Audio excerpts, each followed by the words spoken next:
So today is my first day of period, guys. So kailangan ko sila i-contact kasi I'm gonna start with my injection. Anyway, may kinontrata na ako. If ever hindi ko kayang saktan yung sarili ko ng needle, di ba? Ang galing-galing natin mag-insert ng needle, pero hindi natin kaya para sa sarili natin. Meron akong kinontrata if ever hindi ko kaya. Siya yung mag-i-inject sa akin sa work ngayon. Nangontrata na talaga ako. But yeah, I'm just waiting for their phone call kasi i-guide nila ako. Actually, nag-appointment na kami, pero sabi nila, on your first day of period, dapat tawagan mo kami kasi we have to instruct you again kasi it's medication and dapat tama talaga yung aming mabigay kasi ang daming medication binigay nila sa amin. Hindi namin alam kung ano ba yung first. Anyway, I'm just waiting for their phone call.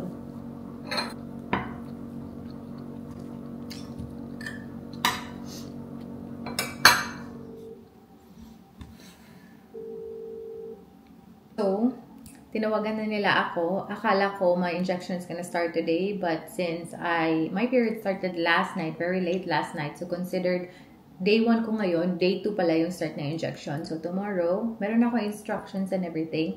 So meron akong gagawing blood test. So first blood test ko is gonna be next Tuesday na, day 6 of the cycle, and then another scan and another ultrasound scan, another blood test that will be done on the day 9th of my cycle. So,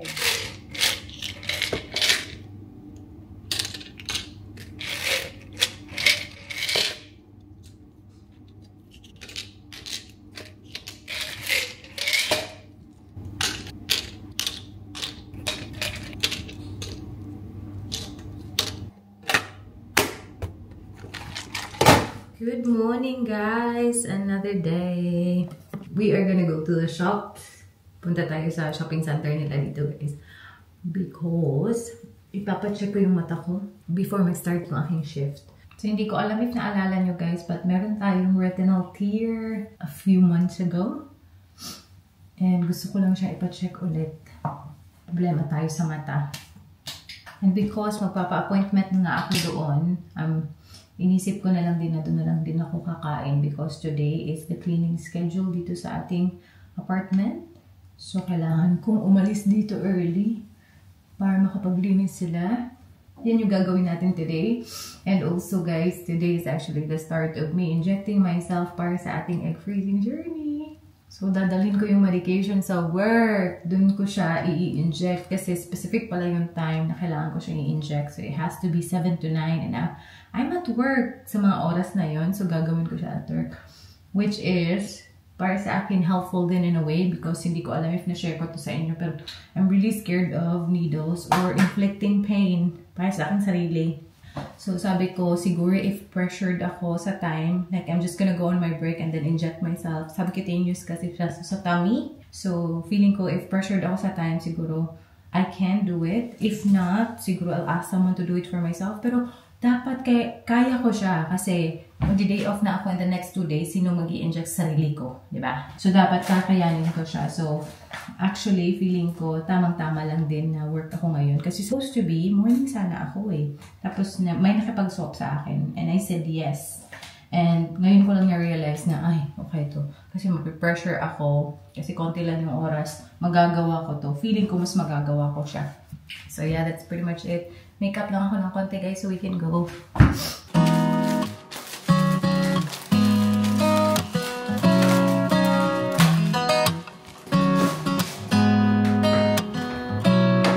나의 맘에 조금씩 자리 잡은 널 느낄 때면 괜히 잠을 설치고 괜한 이유로 So I also have to bring my glasses, guys. Yung glasses ko sunglasses ko sa Prada because I am planning na by the moment na pumunta ako ng Specsavers, papapalitan ko yung lens nito na my grade.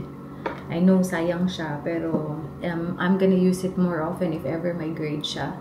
Kasi hindi naman ako laging nagko-contacts and because of yung nagka-retinal tear ako, since then hindi na talaga ako nagko-contact. So, anong gamit nito if ever hindi naman ako makakakita kasi hindi na ako nakakapag-contact. So, kailangan siya papalitan ng lens. So, yun. Let's go. Guys, nandito na tayo guys. Grabe, ang init! 34 degrees yung temperature ng car. Just grab something to eat. Actually, natagalan tayo. Naghanap ng ID. Kasi naglinis ako kahapon. Hindi ko na maalala kung asa nalagay yung ID. Ewan ko if check up pa ba tayo. Let's see. Ito pala yung aking dala. My bag and my medicine. Let's go.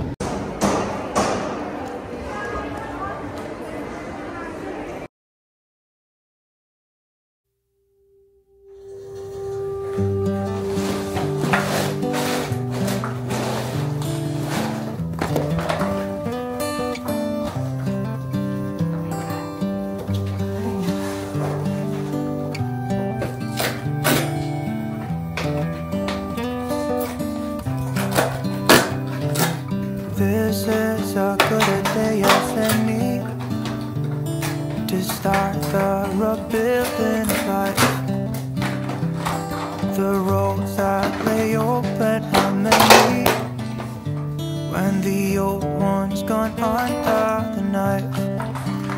And I can feel the sun on my skin.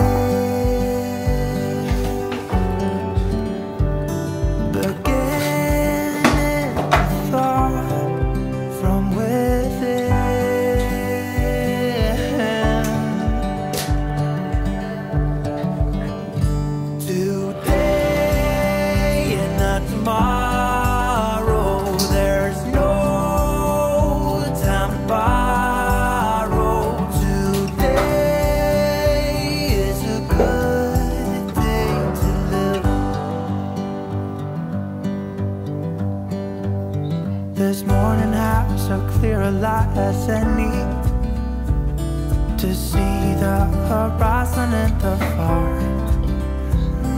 Excuses were 2 for a penny, but they've all gone out the window of this car. And when I feel the wind on my face,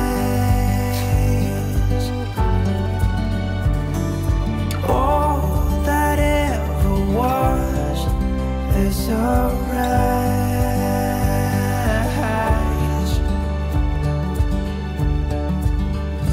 Today and not tomorrow. There's no time to borrow. Today, well, something's gotta give. Today is a good day. Tomorrow, there's no time to borrow. Today, well, something's gotta give. Today is a good day to live. First order of business is ilagay yung ating medication. Because this medication needs to be stored 2 degrees to 8 degrees. Ilalagay ko siya sa fridge ulit. Buti na lang at walang nakialam sa medication na to. Kasi nilagay ko lang talaga siya sa my food section. Food na fridge. Kasi wala nang ibang fridge. And yun na nga guys, I'm super proud of myself. Actually, sa totoo lang, naiiyak na talaga ako kanina. Kasi nga, alam ko sa sarili ko na sobrang takot ako sa needle. Ipakita ko sa inyo yung clip guys kung paano ako nag-practice. Like, just a BGL check. Kung paano ako nag-practice kasi feeling ko ba na mahihirapan talaga ako nito. Pero, napirin mo. Kaya tinabasa akong ilog kalabaan ko. 1, 2. Mitsa doon. Sabo iki, maratakalaw doon ate. Lord, please. Walong na ko. Go. Hello. Ano lang, uy, sabihin siya. Wala pa. Hindi na ko kaya dahil. Kanina talaga, because of the time pressure, gutom na ako, tapos 30 minutes lang yung break. If hindi ko siya gagawin ng mabilisan, then I'm gonna be stuck there at hindi ako makakapag-break na gutom nga ako. So, nakayanan talaga natin. And when I did it, sabi ko, kaya ko pala to. Diyos ko, masakit siya. nung in-inject ko na yung medications, but yung first prick talaga, hindi ko siya masyadong na-feel. So sabi ko, oh my God. Sometimes talaga guys, you just put yourself in a situation wherein, ay, akala ko hindi ko kaya ko pala. So I'm just so happy right now. I'm so proud of myself na nakayanan ko siya and ginawa ko pa siya sa work. And bukas na naman, ay nako, I'm just so happy nagawa natin. I'm very happy din kasi I'm very familiar with these things. Same pen kasi siya sa mga insulin na binibigay namin sa work sometimes. So, very easy for me lang yung preparations and stuff. But yeah, start na talaga today, guys. Yes, I'm happy. I'm very happy.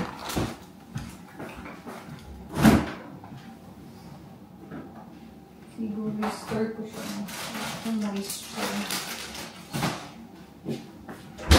Meron pala tayong na-receive na package and while we're at it, na nagchichika tayo, unboxing ko na lang to because I have no idea kung ano to siya.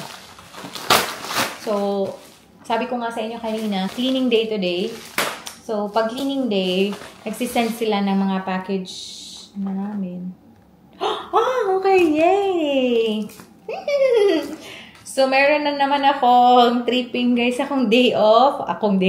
Sa aking day off. So, bumili ako nitong Bio Roller na microneedle rolling system. I'm very excited to try. Siguro itatry natin to bukas.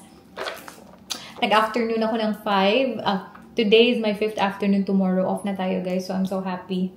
So happy talaga. Kasi may period kasi tayo. So, medyo sensitive talaga yung paa natin. Sobra talagang sumasakit yung paa ko pag period ko. So, nakakapag-rest na ako. So, yes, we're gonna try this one tomorrow, guys. I will show you kung, siguro show ko na lang sa inyo kung anong laman. Para naman may idea kayo if ever you haven't heard about microneedling system, about microneedle, pero for sure na alam na yun naman to. I mean, most of you siguro.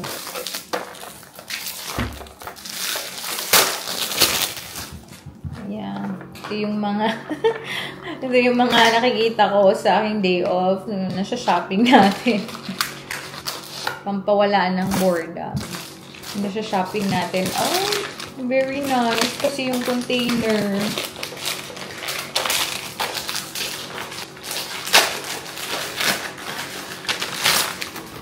Ay, ganda ng container.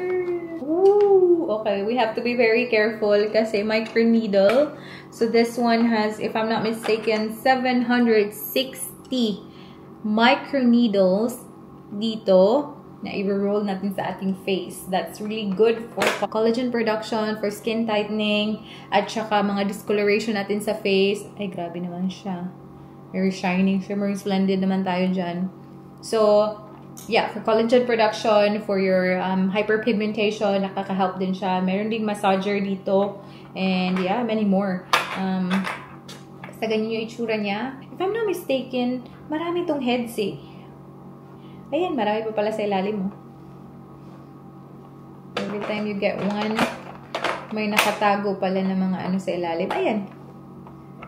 Madami. I think 10 heads. To be careful kasi may mga needle. I have to buy alcohol para ma-disinfect natin to. Amazing. Oh my God, I'm so happy about this purchase. Good morning, people. Today is our first day off. Ipa-check ko lang yung car ni Michelle. Ipa-check natin yung tire alignment. This is the first time I've worn this one. This is from Uniqlo, Japan. Nakita ko lang to, sabi ko, hala, meron pa pala ako nito. So, after kong ipa-check yung tire, we're gonna have a brunch. So, kasama ko yung mga kasama natin sa work. Yeah, 3 lang tayo. Ay, 4 tayo. Mag-asawa at saka si Madam Cureen. So, gagamitin natin itong dry shampoo. This one, I bought it sa Don Quijote. So, instead of using this Living Proof Perfect Hair Day, ito yung gagamitin ko. Let's see if mas okay ba.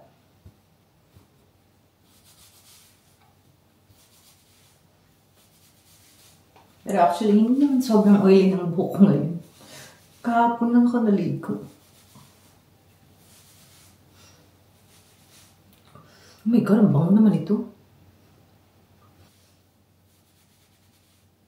We are gonna go, guys. Tingnan nyo. Parang ang tagal ko nang hindi ginanito yung bag ko. So, I'll just bring it like this. Tapos, magdadala ako ng camera just in case makapag-vlog tayo, pero I'm not really sure. And yes, let's go. This is our outfit for today. Naka-skirt lang tayo kasi mainit sa labas. Nagkakainit eh. Let's go, guys. Oh my God, 1 minute lang. Tinood ni. 1 minute travel going there.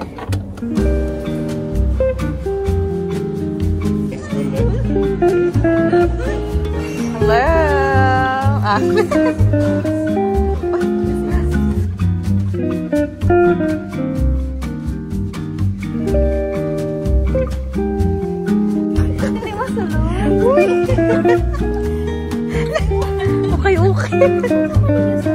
Ay, 30 ako isa.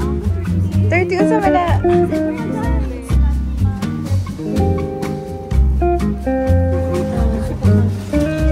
Sorry.